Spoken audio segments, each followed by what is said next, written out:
Ελάτε να σας δείξω ένα μυστικό κόλπο για να μπαίνετε σε αυτό εδώ το σπίτι. Άμα δείτε είναι δικό μου, άλλαξα το skin μου.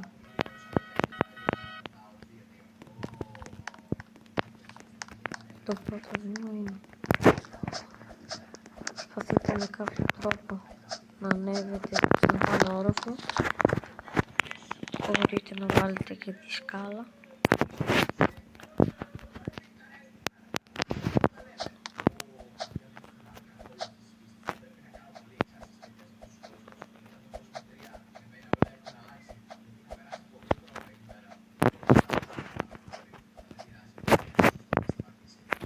Βάζω εδώ πέρα άλλη μια σκάλα.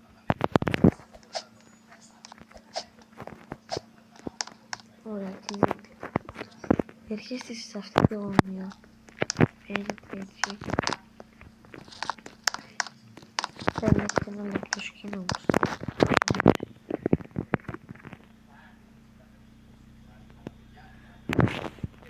Ας πούμε πως αυτό.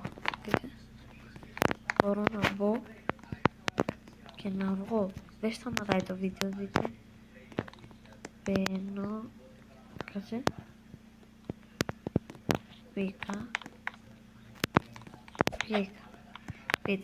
Μπαίνετε. Κάνετε λίγο έτσι και μπαίνετε.